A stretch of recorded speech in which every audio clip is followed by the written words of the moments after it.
We see CEOs all over the place trying to kiss the ring. So can the Senate GOP's resistance to Donald Trump stand the test of time?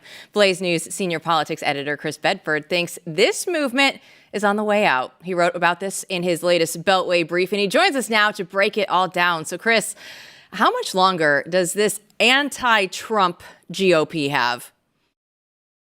I think it's on its last legs, at least as far as its ability to create, to shape what goes on in the White House, to control what goes on in the White House. Kind of what you've seen these last couple of weeks, its attempt. I mean, you saw it probably best laid out just yesterday when Senator Cassidy went down to the floor and started, after he voted yes on RFK Jr., and then listed off all the concessions that he demanded. It was kind of like Cassidy decided that he was now in charge of Health and Human Services. A whole lot of things would be honestly rather difficult for a senator to be able to enforce after his yes vote. But so far, they had hoped to sink a number of nominees. And we talked about this early on in the show, about how Matt Gaetz's nomination had really shifted the Overton window. After that, and with pressure campaign that they weren't quite expecting, the Republicans were able to push Hegseth over the finish line, despite 3 Republican no's. J.D. Vance went down there and cast a deciding vote. They were unhappy with some aspects of RFK's Make America Healthy Again agenda, despite the fact that a growing and a very vocal part of the base is extremely in favor of this. They were also extremely against Tulsi Gabbard, and she was able to advance from committee. Part of that, I mean, it came down to courage. There was definitely members of this committee, definitely members of RFK's, including the chairman, who wanted to vote no. They kind of made that clear.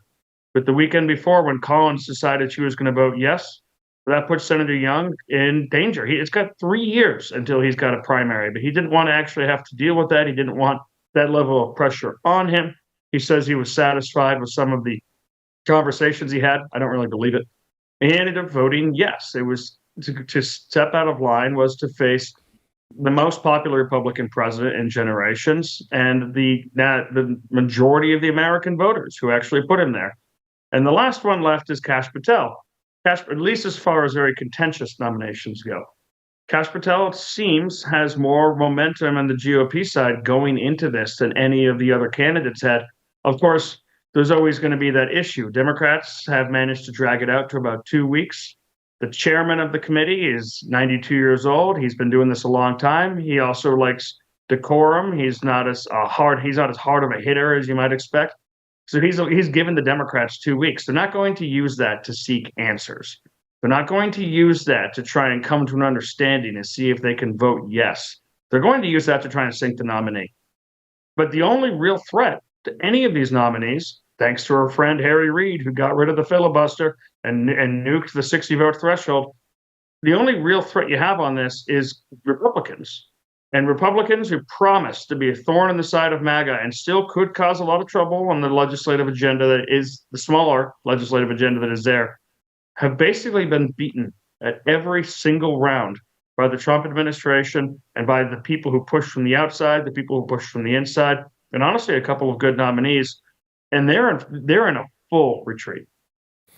Chris, I mean, obviously success breeds success. And what we have here are smashing wins with people who are obviously wavering or very anti. And so that's going to help push Kash forward.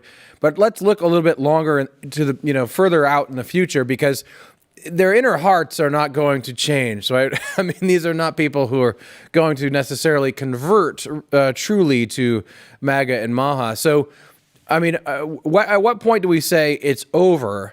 And what are the flashpoints in the future where they're going to, quietly sort of try to thwart the agenda again? Is there anything looming? Do you think that'll happen? Or maybe some of these people just are politicians. Maybe they do just put their finger to the wind and actually become MAGA. How do you see this playing out over the next year? You've got a couple primaries coming up. Young's only got a couple of years, but Tillis is up next. He's a very close ally of Mitch McConnell. He's from a deep red state.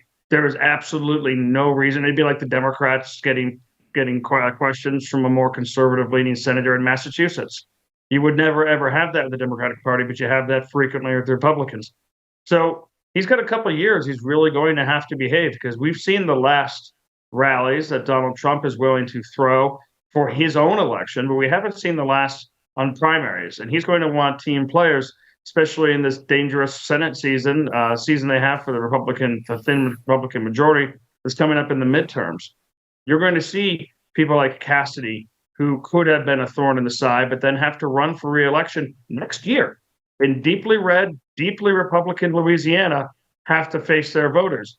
So they're afraid of this. And then, of course, there's Mitch McConnell. He's not afraid of anything. Why would you be? It reminds me of when I warned my grandfather in his 90s at the beginning that COVID would be dangerous to him, and he laughed and said, like he cared at all.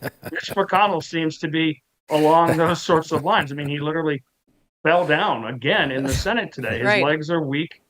They've always been weak because of polio, but also, let's admit it, it's because of age and balance and the way that impacts you. He's not gonna change his tune, but if he pushes too far, then I think you'll start to see a change tune from Republicans, especially at the White House. This has proven much more than the first administration to be a hands-on, aggressive White House that knows what's going on and knows how to move the levers of power. A lot of Mitch McConnell's power comes from his ability over decades to place largely middle-tier staffers throughout all of the Washington establishment, where they rise in power and they gain seniority, and they all owe it back to this network of Mitch McConnell. Well, the way you break a network is you punish it.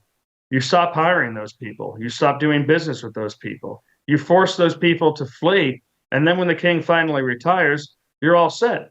And also, you got the Kentucky legislature right behind him. So Kentucky has a Democrat mayor. He's from an old Kentucky family. He's got legacy. He may be the last Democrat mayor or governor you have for a very long time. But the legislature removed some of Mitch McConnell's staying reasons. They took away his power to appoint a replacement and said, if the senator steps down, the state party that he represents gets to choose the replacement. So they got rid of that. Mitch McConnell can only play hardball so hard before the end. All right, Chris, well, the biggest story of the day is Politico, right? We all knew that NPR was funded by the government, but now we see that Politico has taken money from HHS, USAID, a number of other government agencies. So how do you break this down for us when you first heard the news today? Well, this is just a real look into how the swamp operates. And all of it, of course, can be explained. These are for subscription models. This is just people paying to subscribe. But at the end of the day, if you're over 5 years taking almost $35 million in subscriptions from the federal government, from the taxpayer, then you're largely funded. Their 200-person news team that just is donated to Political Pro is funded in large part by the taxpayer. And what Politico Pro does is it counts votes. It allows these bureaucrats to count the votes, and then they sprinkle throughout it some kind of policy-centric reporting, whether it's on labor or energy or other things that, the average reader is not going to care about, but bureaucrats might care about. But largely, it's that the bureaucrats can track what's going on in Congress. We charge an exorbitant fee. We're talking $8,000, $9,000, $10,000 a year to subscribe to this service. This, it turns out, is subsidizing something. So all of these publications, whether it's Politico or Axios, they're not really supposed to be broadly enjoyed. They're written for CEOs of big tech, big business. They're written for lobbyists. They're written for people who are in government. They try to make them feel warm and fuzzy. They try to help them sound like they're smart. I mean, Axios literally has this thing, sound smart or be brief, that they put in there. And it's usually extremely mundane points. You'd have to be rather far outside of what's going on in DC to saying, oh, that's an interesting point. And they sell it for exorbitant prices, and then that access goes back and forth, and then these publications defend the federal government. They defend the blob. They defend the status quo. And everyone's happy, everyone's paid, everyone's elite. They throw cocktail parties. So it was really, really encouraging today to see Caroline Leavitt come out and say, listen, the White House is canceling executive subscriptions. Because, a $35 million hole in the budget is going to have to change that kind of model. It's going to change. This is not normal reporting. This is not for the American people. This is reporting and access for elites. It's barely even considered like normal journalism. And they ought not to exist in the same fashion. It's a dirty, dirty business model. One of the best things about the exposure today of midwit elite media complex financing is that the amount of money, well, it may be small, right, in the grand scheme of things, is not small to these companies that are struggling. As we know, Cheers. working at media companies, this is a large amount of money that really goes, right to the bottom line. It just goes right into the coffers. So, companies like Blaze are sitting there thinking like, oh, you can do that? We could, of course we can't, and we wouldn't. That's why we need your support. But this makes all the world of difference for struggling media companies when, no one else is reading them. So this is the way the world actually works. This is the way the midwit media, actually revolves around the sun. Now, when you look at these grants being exposed, one thing I think is a little bit amusing is that for people like us, it's almost as if, guys, you didn't know this was happening. Everyone. I have to say, there is way worse to be found yet, and I am overjoyed that it's getting the attention it deserves. But let's talk about that, because I suspect that we will discover a lot worse things as we move forward, both when it comes to government funding the media and a lot else besides. Yeah.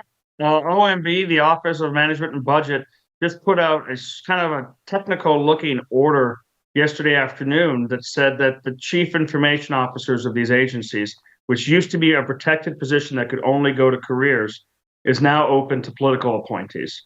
And that's really important on a couple of different levels. One, that way you can recruit some of the actually excellent people from around the world who do wonderful cybersecurity, which is part of what this officer does. But the main thing is, this is the officer who's in charge of feeding information back to the secretary, back to the director of the agency. So let's say you're a Trump appointee and you come into some random agency X, and you tell the career bureaucrat as your chief information officer, hey, I want a list of all of our spending and all of our programs. Or I would like to see the email traffic between all of our employees in the last 4 years and these 3 left-wing groups. Or I want to search for at Politico.com how many people have been talking to reporters.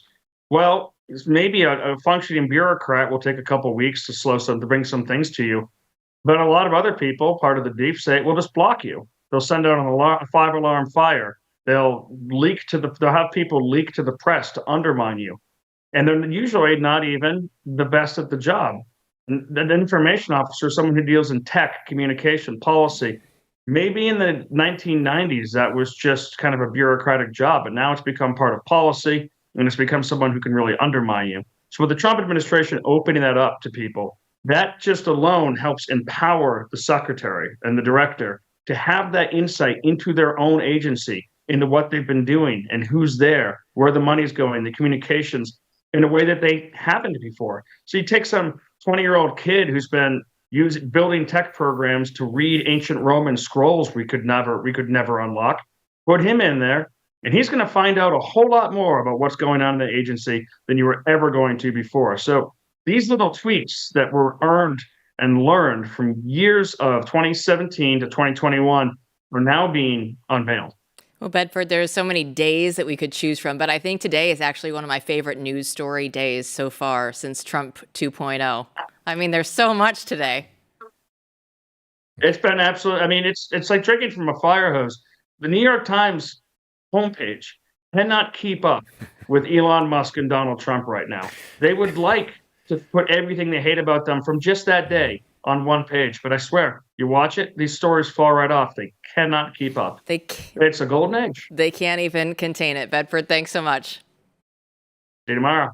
Peterson, these stories are so important, though, because when you look back at Politico and you look back at the scandals, and it's the Hunter Biden laptop story, and it's censorship, and then it's all the illegal Supreme Court leaks, right? And all these things, they come through Politico. They know what they're doing because this is an outlet that'll print what they want to have out there. Yeah, so you have a large customer of the media company, funneling it money, and they know that their audience, the people who will pay the larger subscription for the information about the votes, et cetera, They know where their bread is buttered, and that's the information that they put out. So it's very much true that this is not about speaking truth to power, right? There's an audience here that is paying them to tell them what they want to hear, both in terms of information and in terms of spin. Tell me how to spin this. I mean, that's what Axios, in many ways, really does for an elite class that's not actually elite, an elite midwit class that needs that information. So, there is a transaction going on, and it is in fact corrupt, and our government shouldn't be involved in it.